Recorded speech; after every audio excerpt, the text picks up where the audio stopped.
Hello, everybody, and welcome to the November update for Patreon/Ragamuffins. Relatively smaller update this month, just because I've been doing a lot of playtesting and a lot of of course, the siren goes by right as I start recording this. That's great. That's fantastic. Sorry. Anyway, I started doing a lot of playtesting, doing a lot of balance tweaking. This update is actually not as it's not as full on massive new features as some of the other ones, but it's pretty heavy on a lot of balance changes, a lot of tweaks. Some things that are actually kind of interesting is that I have included some new qualities and flaws for robots based around their electricity weakness, so that similarly to how you can be more or less resilient to psionics if you're organic, you can now become more or less resilient to electrical attacks if you're robotic. They're not huge ones. Like the negative one is basically you don't shut down if you get damaged to the point where you normally would shut down as a robot, but that means you can actually die from being overloaded with electricity. So it's sort of a double-edged sword with a bit more of an emphasis on being a negative, so it's a flaw. With the positive one being just that you reduce incoming damage from electricity before you double it, so that it's a little bit like armor in Unisystem, where bullets, where a bullet, when it hits you in Unisystem, you first subtract armor, then you double whatever damage goes through.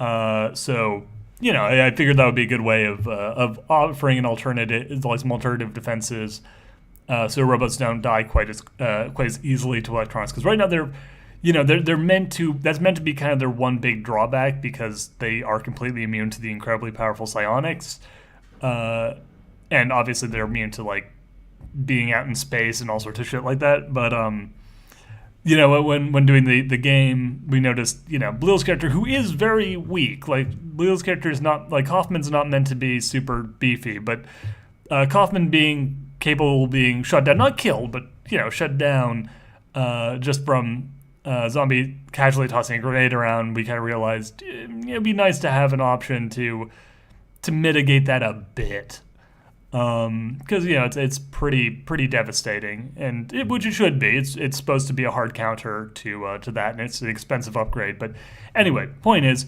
those are in the game. I also added a new defining quality to kind of play along with all of that, which is essentially if you want to play a cyborg, if you want to play a super advanced robotic organic creature that is completely immune to both psionics and electric, kind of like a best of both worlds thing. If you want to be a crazy synthetic hybrid creature, basically if you want to play a Cylon from Battlestar Galactica, essentially. So that's now an option. The thing, it's a defining quality, so it's very expensive, but again, it makes you immune to basically everything organics are immune to that hurts robots, and everything that robots are immune to that hurts organics. So it's pretty good. Plus, it lets you keep the robotic thing of being able to be repaired, have your damage repaired, instantly, rather than having to heal naturally. But obviously, since you're a weird cybernetic organic creature, it requires a medical test rather than a cybernetic test. So it's the whole thing. It's fun. It's fun. So plans for the future, I should explain. Things are going to be a little bit slow during the playtesting while we're doing the ongoing campaign, just because I'm trying to get a feel for where the system needs rebalancing. But I'm going to try to continue to work on updating all the character sheets to make all the character sheets up to date. Right now, all the ones that have the new character sheet design are up to date. All the ones that don't are somewhat less so. I think the Alluru one is still fine, but some of the ones that are really old are actually out of date and no longer fit with the current rule set. They're a little out of you'd have to remake the characters a little bit if you want to make them legal in the system right now. The NPCs are fine, but the character sheet, the character PC examples are not. So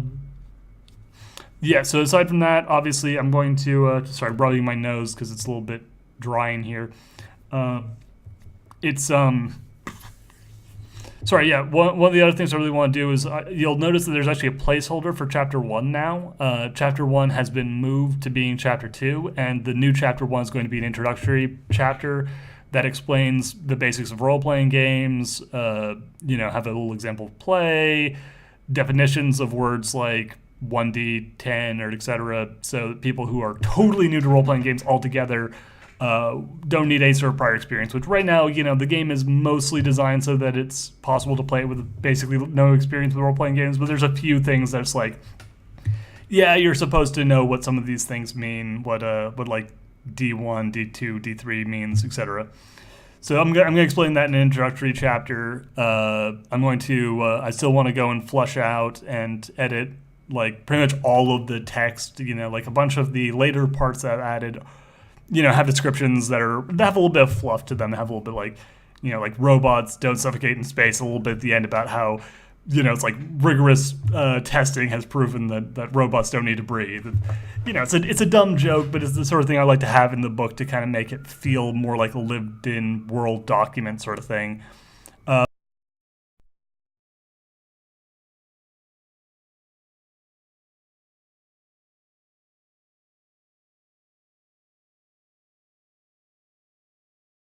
Fiction.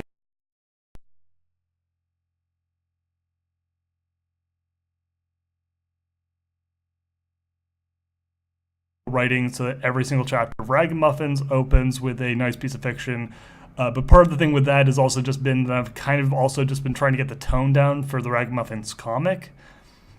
Me and Belil have been working on that, and so I also have been kind of going like, I don't want to go too crazy with like really big pieces of fiction, and then later on go like, I kind of wrote these to be really dark and grim and kind of edgy, which is how I often write things. But now Ragamuffins is obviously, a bit more fun, a bit more wacky, like the picture that I'm using right now. Normally I'd use some of the other concept art for the game or for other things, but I wanted to use this one specifically because of this.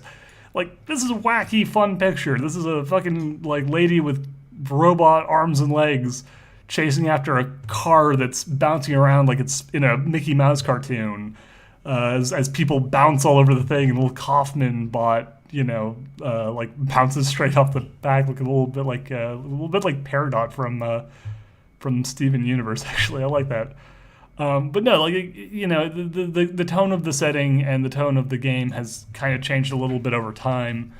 Not hugely. It was always meant to be kind of, swinging 4D, like swinging, like Aegis swing kind of wacky, space adventures. But it's definitely gone from being more, violent. You are a bunch of Reservoir Dogs style criminals who are kind of wacky, but you're also, violent criminals who are shooting people, to being a little bit more, like a lighthearted anime-esque comedy about, wacky space adventures, doing wacky space adventures. So I want to make sure the tone's right before I really sit down and make a whole bunch of fiction. Because it's like one of the things I want to do is establish some of the stuff about Atlas and their blood sports, and that's going to be super fucking dark. But I want to know whether or not I want to make it like super, like fucking brutal Warhammer 40k, blood and guts, or if I want to make it more like melodramatic, like big old war drama, Starship Troopers style, kind of like war is hell, but it's also a little bit cartoonish, just a little bit silly, which probably more the direction I'm going in. Yeah, kind of moving slightly. I'm not intending to do it to show off the posters, but actually a good example is basically right now a lot of it is kind of tonally similar, like how I originally kind of was doing Ragamuffins was tonally similar to Evil Dead, and it's been moving to Evil Dead 2. Like, we're not going to go straight up Army of Darkness. Keep on doing this. Sorry, I know that some people are probably bored, like tired of me doing that all the time, but I don't want to go straight up Army of Darkness goofy comedy, but I'm moving away from, somewhat tongue-in-cheek horror to very tongue-in-cheek horror, or very tongue-in-cheek action. Anyway, so that's the whole thing. Check out the book. It's for patrons. It's down in the description. For those of you who are not patrons, you can check out the older edition of the book, which is still, at the time of this recording, pretty up to date. It's not too far out of date. Over on the first episode of the Ragamuffins role-playing game. I know there wasn't an update last month, and that was because I was putting out the free edition. I didn't want to, I didn't want to like tell people like, hey, look, buy this, like pay for this thing that I'm going to put up for free in like a week. That felt really shitty to me. I know I should have probably said more, but I didn't. That was my bad. But I didn't want to. I didn't want to like go like, yeah, no, like definitely like, here's an advertisement for this book. Go pay for this book. Also, now it's free. It's free for 15 days until a slightly updated version of it is for pay for $1 pay on the Patreon. Sorry, I need to script these better. I usually have a note thing up with like all the things I want to talk about for the update, but partly just because of the fact that there was the free update, so all of my notes are kind of weird and all over the place. It's kind of wonk. So that's basically what's changed. That's basically the situation. That's basically what my plan is for the future. Hope you guys enjoy the book. I hope those of you who are not interested in the role-playing game enough to pay for it, at the very least give the free book a chance, because I think it's a good book, and I'd rather you guys play it for free, admittedly somewhat slightly out of date now, but I'd rather you guys have fun playing the free version than not play it at all, so enjoy. That is kind of looks like I'm doing like a up your ass thing. No, it's like, enjoy, woo, adventure ho, fuck me. Oh boy.